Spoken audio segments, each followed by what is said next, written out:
हैं मुन्ने बच्चों, क्या हाल चाल। उम्मीद है आप सब लोग अच्छे होंगे और अच्छी तरीके से अपनी स्टडी कर रहे होंगे। तो बच्चों आज के लेक्चर में हम बात करने वाले हैं क्षार के बारे में। तो बच्चों इसके पहले वीडियो में हमने सीखा था वैद्युत अपघट्य क्या होता है, वैद्युत वियोजन का सिद्धांत, और उसके बाद हमने बात की थी अम्ल, और अम्ल क्या होता है, अप्रबल अम्ल और दुर्बल अम्ल। और फिर बच्चों हाइड्रोनियम आयन के बारे में भी हमने आपको बता रखा है। फिर उसके बाद में हमने सीखा था कि अम्ल की क्षारकता क्या होती है, इसके बारे में। फिर अम्ल के कुछ बच्चों भौतिक गुणधर्म कि अम्ल सौद इकट्ठे होते हैं, अम्ल नीले लिटमस को लाल कर सकते हैं, ये सब बातें हमने पहले, दूसरे और तीसरे लेक्चर में बातें कर रखी है। तो बच्चों इसके बाद में हमने सीखा था अम्ल के रासायनिक गुणधर्म, और फिर जो लास्ट का टॉपिक था वो था बच्चों अम्ल के उपयोग। तो ये बच्चों अम्ल, क्षार और लवण का चौथा वीडियो है। तो आज के इस वीडियो में हम लोग बात करेंगे क्षार के बारे में कि क्षारक क्या होते हैं। तो बच्चों वीडियो को अंत तक जरूर देखें, और ये चैनल को अभी तक सब्सक्राइब नहीं किया है तो चैनल को सब्सक्राइब जरूर करो। तो बच्चों कॉपी पे हेडिंग लगाइए, क्षारक क्या होता है। ये क्षारक बेस, इनको इंग्लिश में बोला था तो बेस।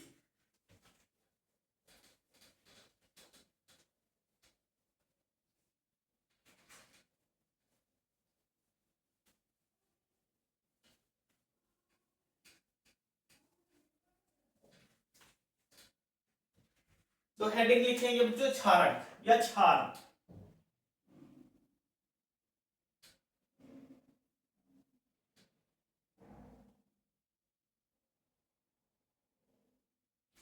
तो बच्चों क्या होता है आपको पता है, जैसे अम्ल को किसी जलीय विलयन में घोला जाता है तो H+ आयन दर्शाते हैं। सेम उसी तरीके से जब ऐसे यौगिक जिनको जलीय विलयन में, यानी कि जो जलीय विलयन में OH- आयन दर्शाते हैं, हाइड्रोक्सिल आयन, ऐसे यौगिक जो जलीय विलयन में हाइड्रोक्सिल आयन OH- दर्शाते हैं।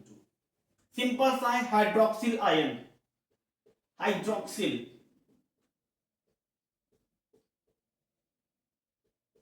ऐसे यौगिक जो जलीय विलयन में, बच्चों यहां पर क्या होता है, इनको पानी में घोल लीजिए तो जो क्षार होंगे वो OH- आयन दर्शाते हैं। तो ऐसे यौगिक को क्षार बोलते हैं।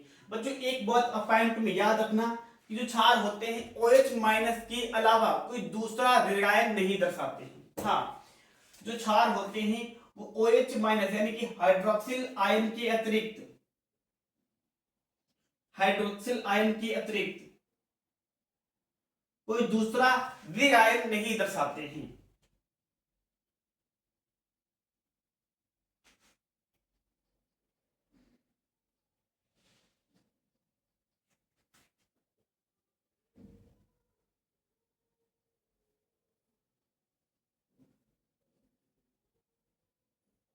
तो नोट कर लीजिए कॉपी पे बच्चों, ऐसे यौगिक जो जलीय विलयन में हाइड्रोक्सिल आयन OH- दर्शाते हैं क्षार कहलाते हैं। क्षार जो होते हैं OH- हाइड्रोक्सिल आयन के अतिरिक्त कोई दूसरा ऋणायन नहीं दर्शाते हैं। तो ऐसे यौगिकों को क्षार कहा जाता है। तो बच्चों क्या इनके एग्जांपल पढ़ लेंगे, जैसे NH4OH या सोडियम हाइड्रोक्साइड। जब सोडियम हाइड्रोक्साइड को आप जल में घोलोगे तो क्या होगा बच्चों, ये OH- आयन में टूट जाएगा, Na+ में टूटेगा। यहाँ पर बच्चों क्या है, अगर आपको OH- आयन मिल रहा है तो वो क्षार होगा। ध्यान दो बच्चों, यहाँ पे OH- के अतिरिक्त कोई दूसरा अगर आपको माइनस मिल जाए, Cl- या ब्रोमीन-, तो ये क्षार नहीं होंगे। केवल जब आपको जलीय विलयन में OH- आयन मिलेगा वही क्षार होगा। तो बच्चों उम्मीद है आपको ये बातें समझ में आई होंगी। अब बात करेंगे बच्चों दूसरा एग्जांपल, जैसे NH4Cl। NH4Cl क्या ये क्षार है? तो अगर आप इसको जल में घोलते हो तो NH4 में टूटेगा, NH4+ और Cl- में। तो NH4Cl क्षार नहीं है, क्योंकि बच्चों इसमें माइनस वाला तो चार्ज दिख रहा है, माइनस आयन है, और ये OH- नहीं है। तो NH4Cl क्षार नहीं होगा। तो ऐसे पदार्थ जिनको जलीय, यानी कि जो जलीय विलयन में OH- हाइड्रोक्सिल आयन दर्शाते हैं, इनके अतिरिक्त कोई दूसरा ऋणायन नहीं दर्शाते हैं, तो ऐसे यौगिक को हम लोग क्षार बोलते हैं। तो जो क्षार के उदाहरण लिख लीजिए आप, एग्जांपल क्षार के लिख सकते हैं, जितने चाहो उतने लिख लो। Sodium hydroxide, potassium hydroxide, ammonium hydroxide, aluminium hydroxide, calcium hydroxide, जो चाहा बच्चों आप यहाँ पे क्षार लिख सकते हो। तो ऐसे पदार्थ जो जलीय विलयन में OH minus ion hydroxyl ion दर्शाते हैं उन्हें क्षार कहा जाता है। अब बच्चों बात करेंगे प्रबल क्षार और दुर्बल क्षारक के बारे में। तो प्रबल क्षारक क्या होते हैं? जैसे बच्चों अम्ल को हमने पहले बताया था कि प्रबल अम्ल क्या होते हैं। ऐसे अम्ल जो पूरी तरीके से अपने आयनों में टूट जाते हैं उन्हें प्रबल अम्ल कहते हैं। सेम उसी तरीके से प्रबल क्षार भी होते हैं। ऐसे क्षारक जो पूरी तरीके से प्रबल क्षारक बच्चों, ऐसे क्षारक जो पूरी तरीके से अपने आयनों में टूट जाएं तो उन्हें बोलते हैं प्रबल क्षारक। जैसे एग्जांपल में बात कर लेंगे बच्चों KOH और NaOH, ये प्रबल क्षारक होते हैं बच्चों। अब दुर्बल क्षारक ऐसे पदार्थ जो पूरी तरीके से आयनों में ना टूटे उन्हें बोलते हैं दुर्बल क्षारक। ये सब क्वेश्चन बच्चों पेपर में नहीं आने वाले। आपसे पूछ सकता है कि प्रबल अम्ल और प्रबल क्षार का उदाहरण बताओ, तो आपको याद रखना होगा कि ऐसे अम्ल जो पूरी तरीके से, ऐसे क्षारक जो पूरी तरीके से अपने आयनों में टूट जाते हैं प्रबल क्षारक कहलाते हैं। और ऐसे क्षारक जो पूरी तरीके से अपने आयनों में नहीं टूटते हैं उन्हें बच्चों बोलते हैं दुर्बल क्षारक। जैसे कैल्शियम जैसे बात करेंगे बच्चों NH4OH अमोनियम हाइड्रोक्साइड, ये एक दुर्बल क्षारक होता है। तो अब बात करेंगे बच्चों हम लोग क्षार की प्रॉपर्टीज के बारे में। तो पहले बात करेंगे फिजिकल प्रॉपर्टी और फिर केमिकल प्रॉपर्टीज। तो यानी कि हेडिंग लगाइए बच्चों क्षारक के भौतिक गुणधर्म।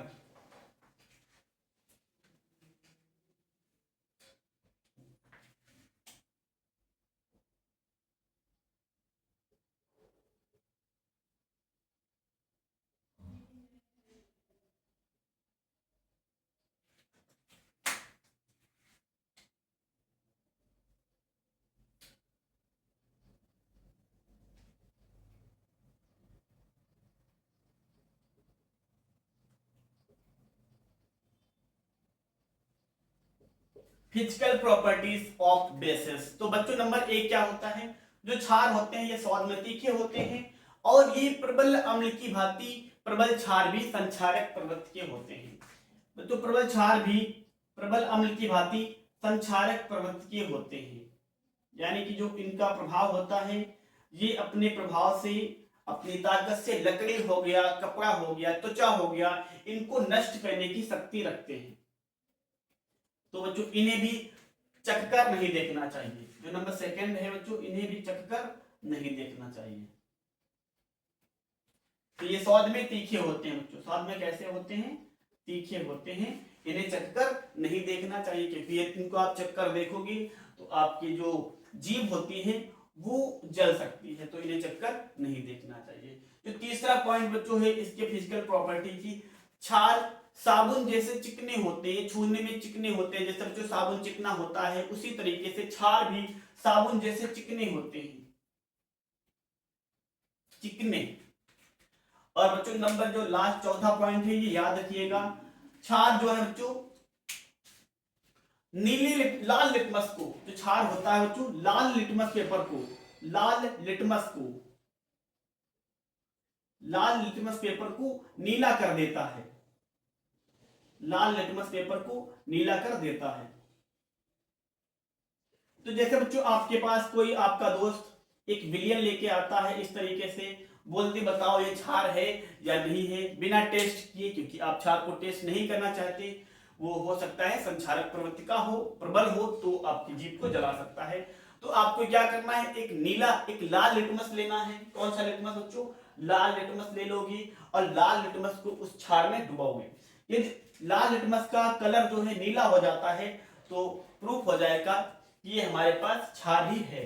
क्योंकि अगर अम्ल होगा तो लाल लिटमस में कोई परिवर्तन नहीं होगा। तो बच्चों क्षार क्या करते हैं, लाल लिटमस को नीला कर देते हैं, और वही बच्चों अम्ल लाल लिटमस में कोई भी परिवर्तन नहीं कर सकते। तो याद रखिए कि क्षार जो होते हैं लाल लिटमस को नीला कर देते हैं और अम्ल लाल लिटमस में कोई परिवर्तन नहीं करते हैं। तो अगला पहला पॉइंट, ये संक्षारक प्रवृत्ति के होते हैं, इन्हें चक्कर नहीं देखना चाहिए, स्वाद में तीखे होते हैं, और क्षार साबुन जैसे चिकने होते हैं, और ये लाल लिटमस को नीला कर देते हैं। तो बच्चों अब हम लोग बात करेंगे क्षार की most important properties, chemical properties, जहां से पेपर में एक दो रिएक्शन पूछ सकता है। तो हेडिंग लगाएंगे बच्चों क्षार के रासायनिक गुणधर्म, केमिकल प्रॉपर्टीज ऑफ बेसिस। तो बच्चों बात करेंगे पहला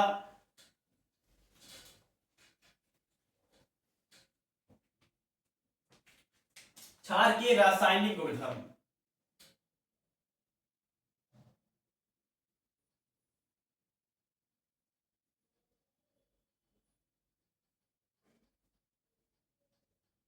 तो नंबर फर्स्ट रिएक्शन होता है बच्चों वसा से क्रिया, किसी भी क्षार की तेल या वसा से क्रिया, वसा के साथ क्रिया,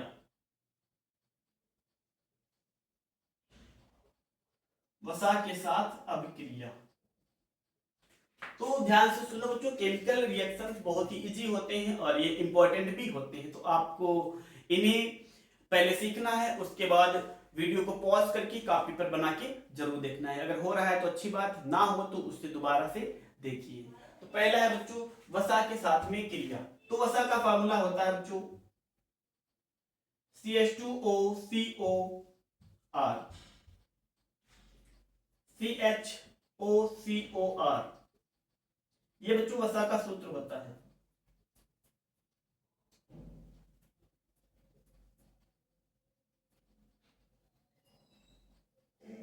यहां पे ऑक्सीजन कार्बन के साथ में इस तरीके से जुड़ा होता है। ये वाला ऑक्सीजन कार्बन के साथ में इस तरीके से जुड़ा होता है, जिससे कार्बन की चारों वैलेंसी पूरी होती है, 1 2 3 4। और ये एल्किल होता है। ये बच्चों क्या होता है, जो R होता है ये एल्किल समूह होता है। R क्या होता है, सुन लीजिए, एल्किल समूह। जब किसी भी एल्केन से एक हाइड्रोजन को प्रतिस्थापित किया जाता है तो बचे हुए ग्रुप को एल्किल समूह कहा जाता है। जैसे बात आपको एल्केन तो पता होगा, CnH2n, CnH2n +2 एल्केन बनाने के लिए इस फार्मूला का यूज किया जाता है। जैसे 2 कार्बन का आपको एल्केन बनाना है तो सिंपल सा n के जगह पे 2 रखेंगे, तो 2 2 4 और 2 6, तो C2H6 ये हो जाएगा बच्चों एल्केन। इसका नाम होगा, 2 कार्बन है तो एथेन, 2 कार्बन हो गया तो बच्चों एथेन। अगर इससे एक हाइड्रोजन अलग कर दिया जाए तो ये बन जाएगा C2H5, यानी कि इसका नाम हो गया एथिल। इसी तरीके से यहाँ पर 1 कार्बन का एल्केन, 2 कार्बन का, 3 4 5 जो चाहो लगा सकते हो। और 1 कार्बन का एल्केन जो मेथेन होता है, जब इससे एक हाइड्रोजन हटाया जाता है तो ये चेंज हो जाता है मेथिल ग्रुप में, यानी कि मेथिल समूह। तो आप यहाँ पे ये भी यूज कर सकते हो। तो उम्मीद है आपको एल्किल तो समझ में आ ही गया होगा।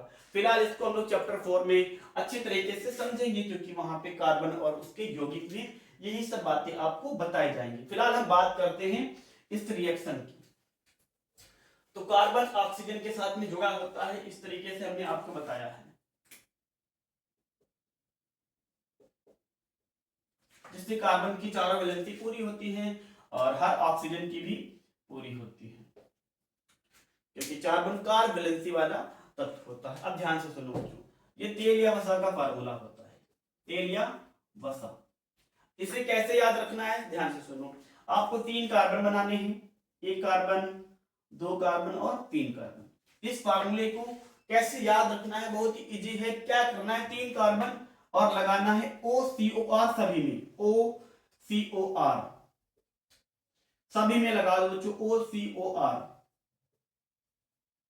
तीनों में OCOR। अब बच्चों क्या करना है, कार्बन की वैलेंसी की बात करें। यहाँ पे कार्बन की 4 वैलेंसी होती है, तो 1 2 कम है तो 2 हाइड्रोजन, यहाँ पे 3 है तो 1 कम है तो 1 हाइड्रोजन, यहाँ भी 2 कम है तो 2 हाइड्रोजन। तो इस तरीके से ये वैलेंसी हो जाता है। और यहाँ पे याद रखना, ये वाला ऑक्सीजन कार्बन के साथ इस तरीके से जुड़ा हुआ होता है, जिससे कार्बन की चारों वैलेंसी सही होती है, पूरी होती है। अब इसका रिएक्शन हम लोग करेंगे किसी भी बेस के साथ। सोडियम हाइड्रोक्साइड का यूज कर सकते हो, पोटेशियम हाइड्रोक्साइड का यूज कर सकते हो। तो हम लोग बात करेंगे जो सोडियम हाइड्रोक्साइड की।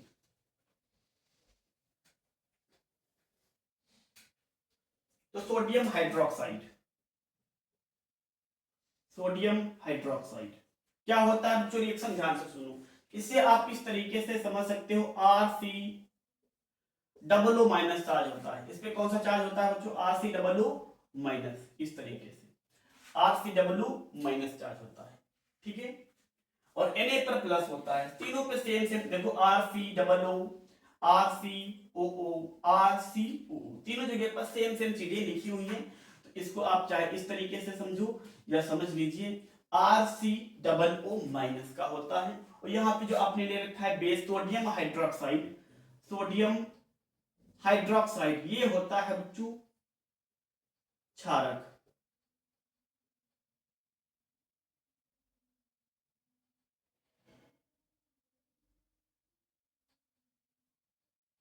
ठीक है बच्चों, अब क्या होता है RCOO माइनस, इसको इस तरीके से समझ लीजिए, RCOO RCOO ये माइनस का होता है और Na प्लस का होता है, तो बनेगा RCOO Na RCOO Na RCOO Na। अब ध्यान से सुनो, यहाँ पे कितने RCOO हैं, 3 हैं, तो यहाँ भी लगाएंगे 3।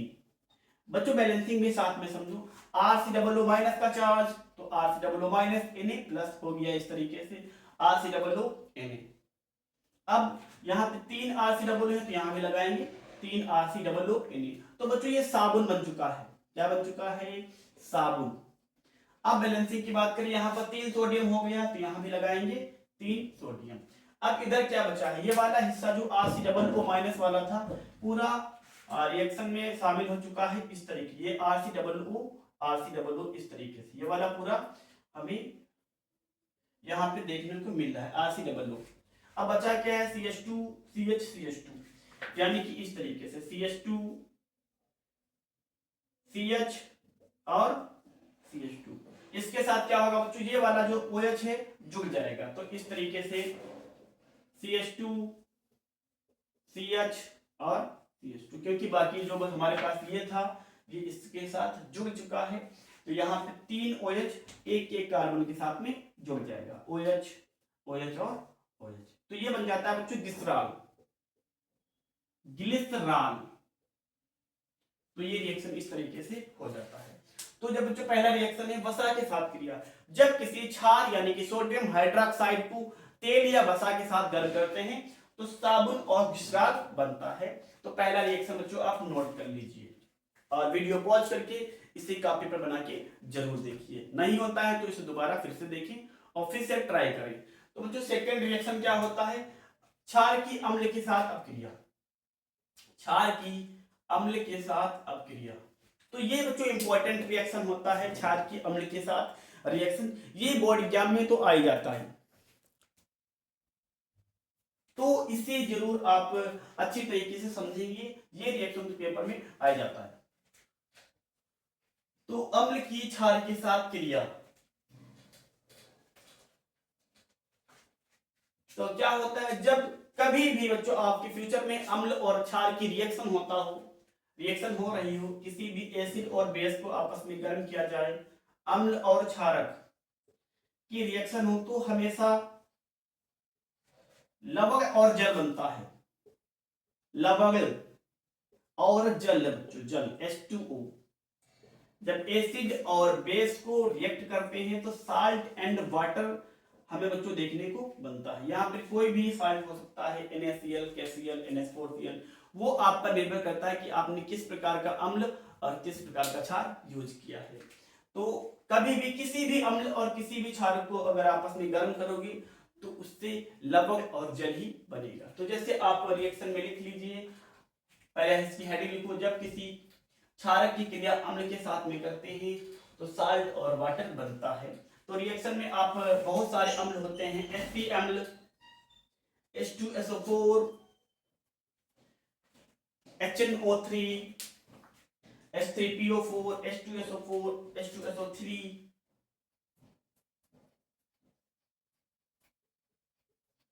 H2CO3 कार्बोनिक अम्ल, ये वाला बच्चों लिख सकते हो, H2SO4 लिख सकते हो। एक होता है H2SO3 सल्फ्यूरस अम्ल, ये होता है सल्फ्यूरिक और ये सल्फ्यूरस अम्ल, ये होता है बच्चों फास्फोरिक अम्ल, फास्फोरिक अम्ल, और ये कार्बोनिक अम्ल। तो यहां से आप किसी भी एक अम्ल को किसी भी क्षार के साथ या NaOH, KOH, calcium hydroxide, aluminium hydroxide, या बच्चों आप NH4OH अमोनियम हाइड्रोक्साइड, किसी भी क्षार को किसी अम्ल के साथ गर्म करो, जो अच्छा लगता है आप वो लिख सकते हो। तो सबसे पहले हम सिंपल सा लिखेंगे NaHCl अम्ल और सोडियम हाइड्रोक्साइड, क्योंकि इससे क्या होता है बच्चों, नमक बन जाता है। जो नमक हम डेली अपने भोजन में टेस्ट के लिए यूज करते हैं, नमक के बिना खाना का स्वाद ही नहीं होता है। तो सबसे पहले हम लोग नमक को बनाने के लिए HCl और NaOH क्षारक का यूज करेंगे, क्योंकि NaCl भी एक साल्ट होता है। तो देखिए रिएक्शन, इस रिएक्शन को बच्चों आप बोल सकते हो उदासीनीकरण अपक्रिया, उदासीनीकरण अपक्रिया।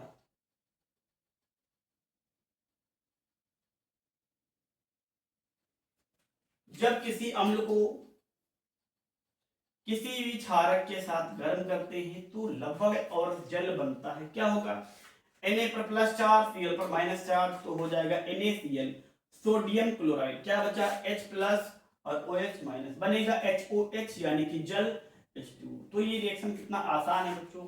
तो उदासीनीकरण अपक्रिया भी इसे कहते हैं।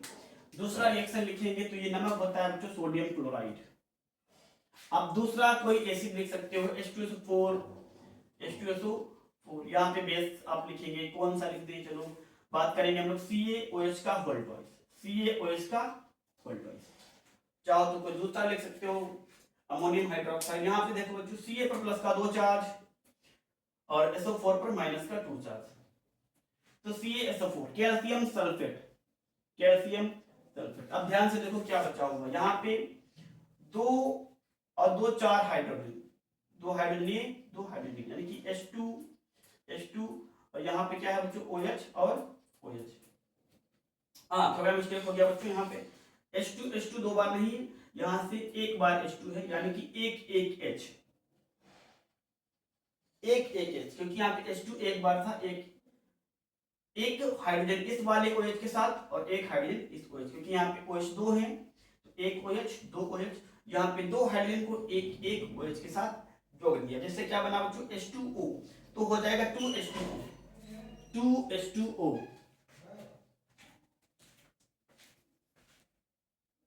अब कोई आप तीसरा एग्जांपल देखना चाहते हैं तो हम लिख देते हैं, जैसे कोई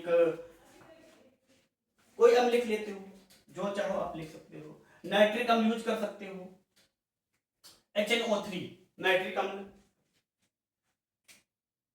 HNO3। आप कोई एक बेस लिख लीजिए, अमोनियम हाइड्रोक्साइड, या क्या लिख लेते हैं यहाँ पे KOH लिखते हैं पोटेशियम हाइड्रोक्साइड, या कैल्शियम हाइड्रोक्साइड यूज कर सकते हो, एल्युमिनियम हाइड्रोक्साइड का भी आप यूज कर सकते हो।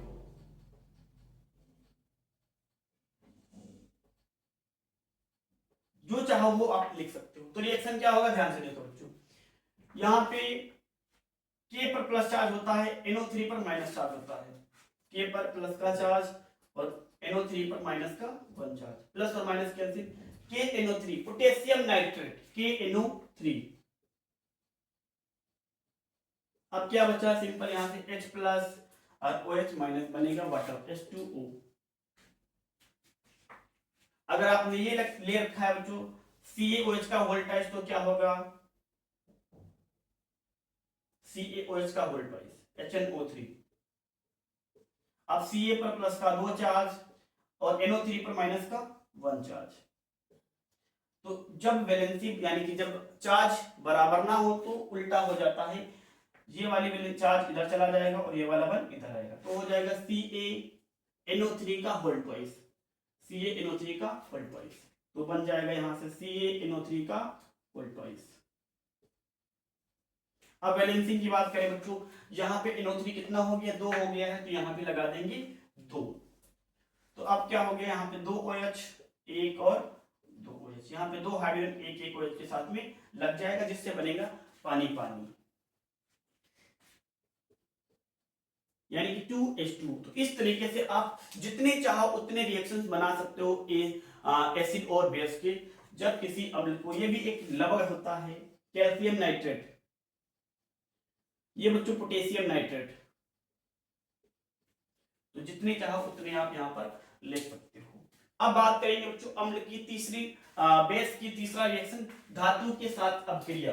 तो पहले अम्ल की देख लीजिए, क्षार की धातु के साथ क्रिया, धातु के साथ अपक्रिया, मेटल बच्चों जिसे कहते हो आप लोग, मेटल मेटल, धातु के साथ अपक्रिया। तो पहले आपको हम दिखा दे अम्ल के साथ किस तरीके से होता है रिएक्शन। जब किसी अम्ल को धातु के साथ गर्म कर सकते हो, कैल्शियम लिख लीजिए आप, मैग्नीशियम लिख लीजिए। जब किसी अम्ल को धातु के साथ गर्म करते हो तो हाइड्रोजन गैस मुक्त होता है। कौन सी गैस? Hydrogen gas.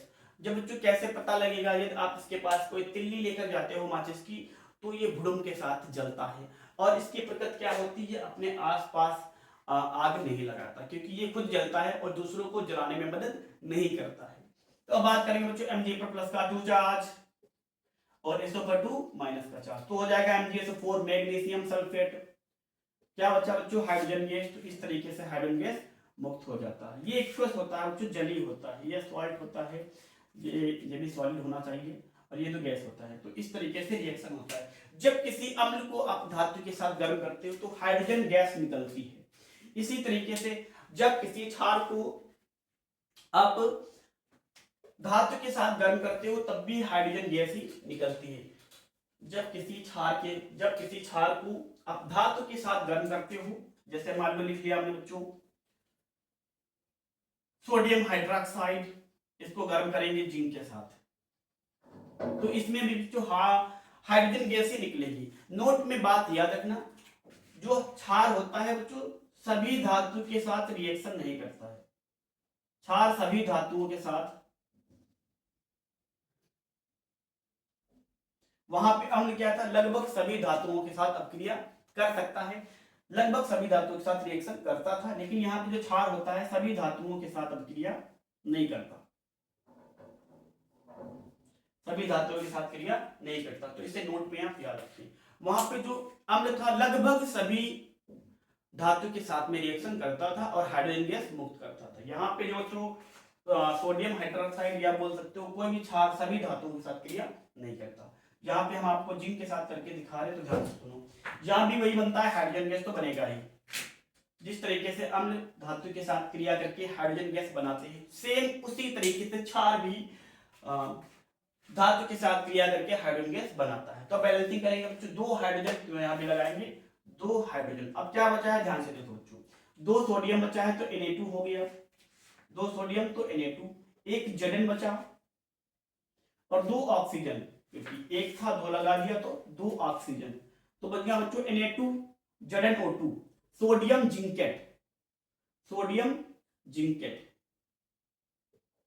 ये जो बच्चों ZnO2 इस पर माइनस का 2 चार्ज होता है, ये होता है जिंकेट आयन।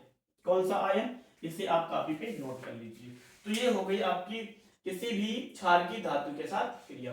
तो क्षार धातुओं के साथ क्रिया करके हाइड्रोजन की तरीके से, अम्ल की तरीके से ये भी हाइड्रोजन गैस बनाते हैं, परंतु सभी अम्ल यानी कि अम्ल सभी धातु के साथ अपक्रिया नहीं करते। इसे आपको नोट में याद रखना है। अगला रिएक्शन बच्चों क्या होता है? अधात्विक ऑक्साइड से क्रिया, अधात्विक ऑक्साइड से क्रिया।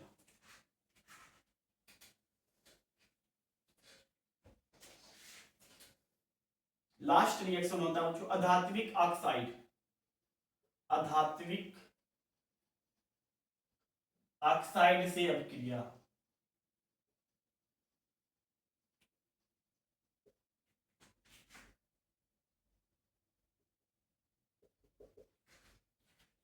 तो अधात्विक ऑक्साइड में आप कार्बन डाइऑक्साइड लिख सकते हो, तो कार्बन डाइऑक्साइड को आप क्षार के साथ गर्म कर दीजिए NaOH, तो क्या बनता है बच्चों? सोडियम कार्बोनेट, सोडियम कार्बोनेट, यानी कि यहाँ पे एक ऑक्सीजन इसके साथ जुड़ता है, सोडियम कार्बोनेट बनता है Na2CO3। अगर आपने दूसरी धातु लिखी होगी, कैल्शियम लिखोगे तो कैल्शियम कार्बोनेट, मैग्नीशियम यूज करोगे तो मैग्नीशियम कार्बोनेट, यानी कि इसमें कार्बोनेट चार्ज बनता है, कार्बोनेट आयन या कार्बोनेट यौगिक बन जाते हैं। तो यहाँ पे क्या होगा? Sodium carbonate. अब यहाँ पे ये आपको याद रखना होगा कि सोडियम कार्बोनेट बनेगा, तो यहाँ पे 2 सोडियम तो यहाँ पे लगाएंगे 2 सोडियम।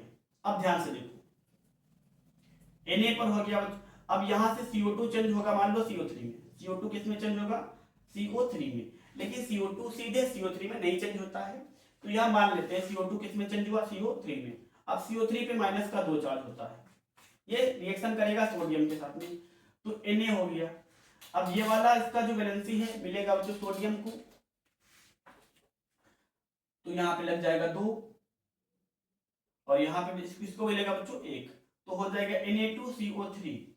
Na2CO आप इस तरीके से लिख सकते हैं, पहले सोडियम लिखेंगे, फिर CO2 चेंज होगा CO3 में, इस पे माइनस का 2 चार्ज, Na पर प्लस का 1 चार्ज, इसको मिलेगा 2 और इसको मिलेगा N, तो Na2CO3 सोडियम कार्बोनेट। अब आगे क्या होगा, ध्यान से सुनिए।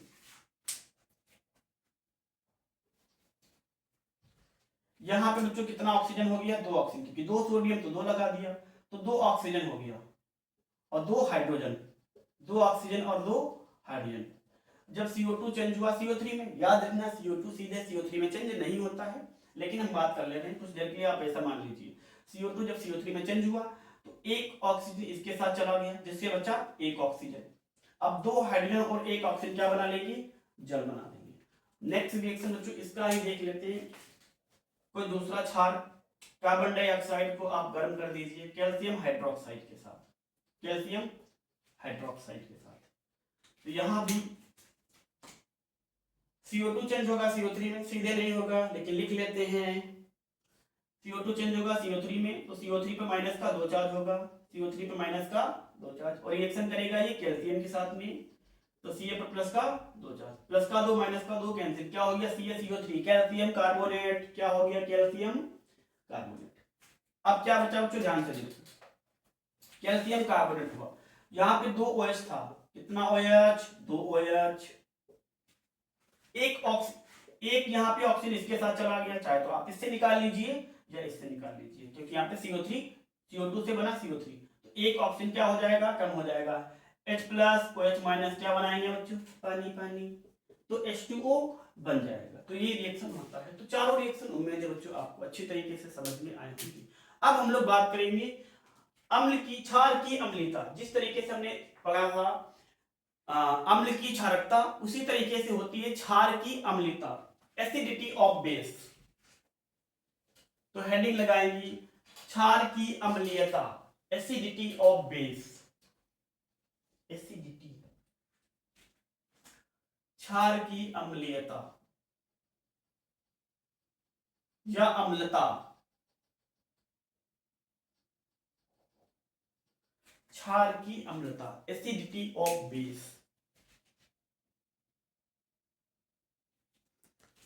तो बच्चों क्षार की एक अणु में उपस्थित OH माइनस की संख्या को वही बोलते हैं क्षार की अम्लीयता। बिल्कुल जैसे था यहाँ पे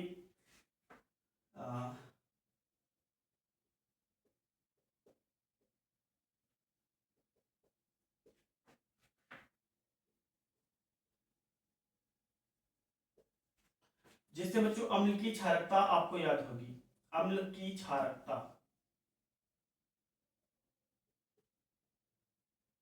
अम्ल की एक अणु में उपस्थित H प्लस आयनों की संख्या। जैसे H2SO4 में बात कर ले तो था यहाँ पे अम्ल की क्षारकता कितनी हो जाएगी? तो अम्ल की एक अणु में उपस्थित H प्लस आयन 2 है तो 2 हो जाएगी। अब यहाँ पे एक बच्चों अच्छा था, बहुत अच्छा सा एग्जांपल हमने दिया था, एक H3PO4 और एक था H3PO3, एक H3PO4 और एक H3PO4। तो इसमें आया था H प्लस आयनों की संख्या 3 और इसमें आई थी H प्लस आयनों की संख्या 2। तो H3PO4 में यानी कि इसकी जो क्षारकता होती है इस वाले अम्ल की 3 होती है और H3PO3 की क्षारकता होती है 2। क्यों होती है हमने इसके पहले लेक्चर में आपको बता रखा है, वहां पर जाकर जरूर देखें।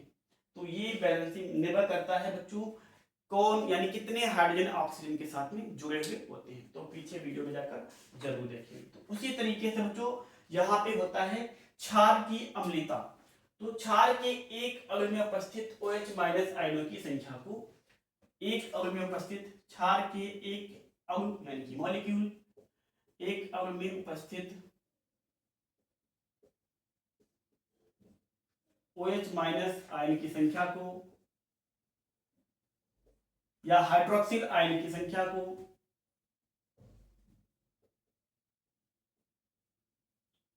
को क्षार की अम्लीयता कहते हैं। क्षार की अम्लीयता कहते हैं या अम्लता।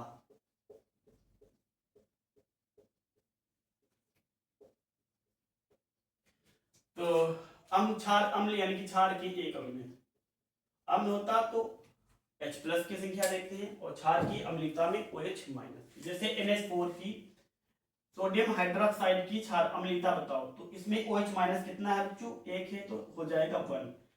पोटेशियम हाइड्रोक्साइड OH माइनस की संख्या 1। कैल्शियम हाइड्रोक्साइड OH माइनस की संख्या बच्चों कितनी है? 2 है। एल्युमिनियम हाइड्रोक्साइड OH माइनस की संख्या कितनी है बच्चों? 3 है। तो अम्लीयता कितनी हो जाएगी? 3 हो जाएगी। अमोनियम हाइड्रोक्साइड यहाँ पे भी 1 है।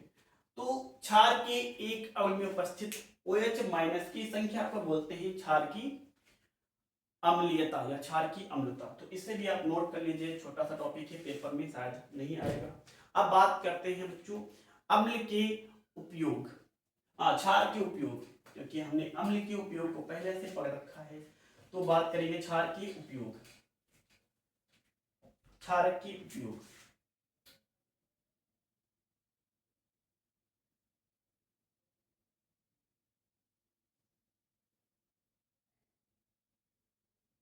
तो नंबर 1 में आपने रिएक्शन में ही सीखा, साबुन बनाने में आप क्षार की सहायता से साबुन बना सकते हो।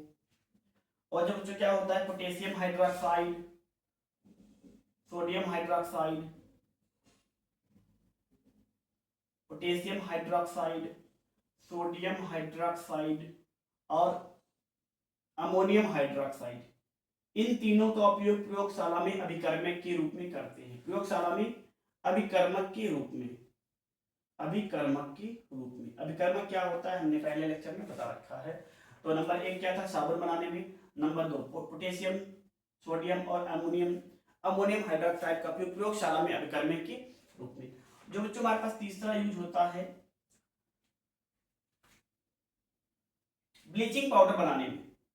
बच्चों ब्लीचिंग पाउडर बनाने में, ब्लीचिंग पाउडर,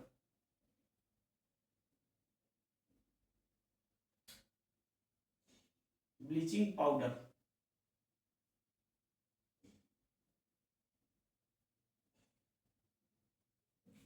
ब्लीचिंग पाउडर बनाने में।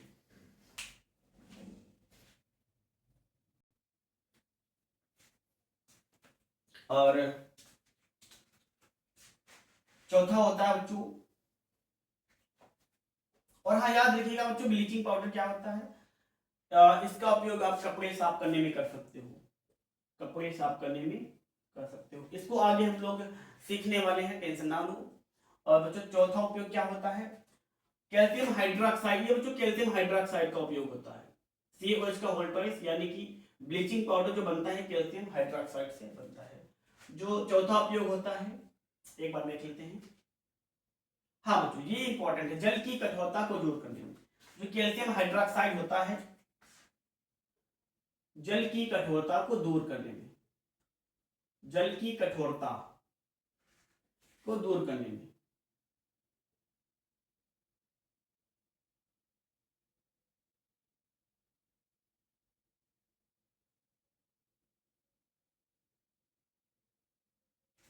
तो जो हमारे पास बच्चों चौथा होता है क्षार का उपयोग, यानी कि यहाँ पे तो पहला था साबुन बनाने में, दूसरा NH4 KH4 KOH NH4 OH और NaOH का उपयोग प्रयोगशाला में अपकर्मक के रूप में। फिर तीसरा था ब्लीचिंग पाउडर बनाने में, उसमें यूज होता है calcium hydroxide.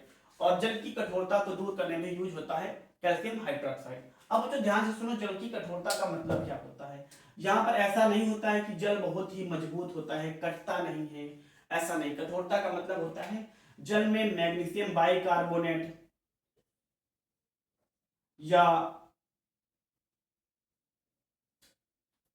Calcium bicarbonate, magnesium bicarbonate या कैल्शियम बाइकार्बोनेट की अशुद्धियां होती हैं बच्चों। लिख लीजिए आप, मैग्नीशियम बाइकार्बोनेट या कैल्शियम बाइकार्बोनेट की अशुद्धियां होती हैं। ऐसा जल जिसमें मैग्नीशियम बाइकार्बोनेट, मैग्नीशियम बाइकार्बोनेट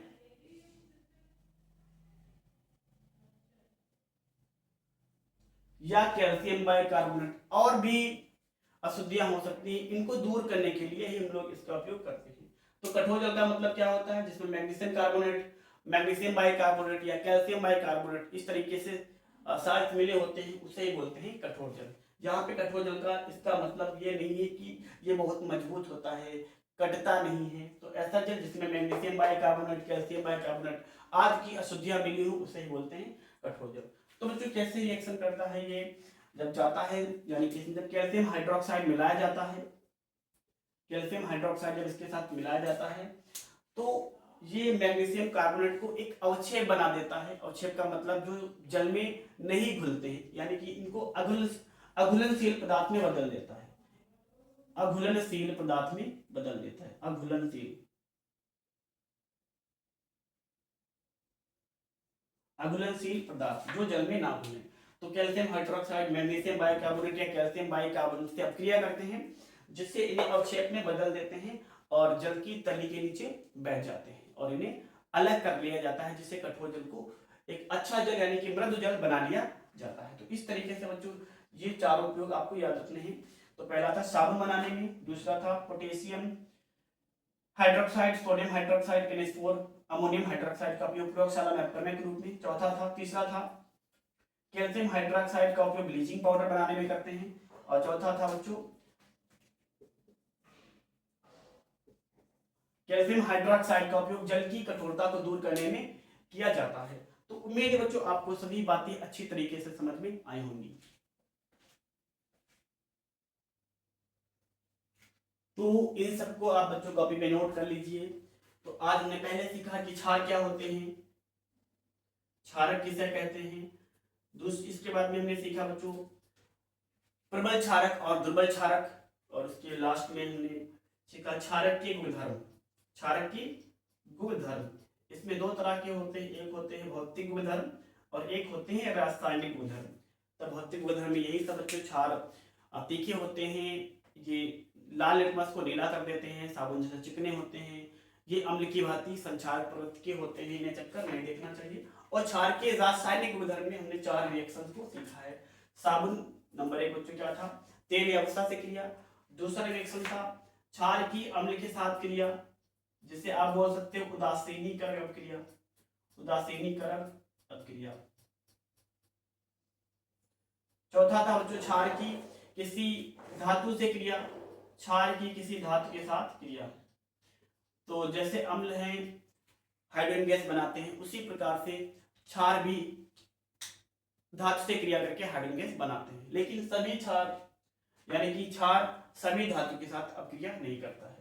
और जो चौथा रिएक्शन था किसी अधात्मिक ऑक्साइड के साथ क्षार की क्रिया, जैसे कार्बन डाइऑक्साइड को आपने गर्म किया था सोडियम हाइड्रोक्साइड के साथ। तो उम्मीद है बच्चों आपको सभी बातें अच्छी तरीके से समझ में आई होंगी। तो बच्चों वीडियो को लाइक करो, चैनल को सब्सक्राइब करो और इसे अपने दोस्तों में शेयर जरूर करो। मिलते हैं नेक्स्ट वीडियो में बच्चों।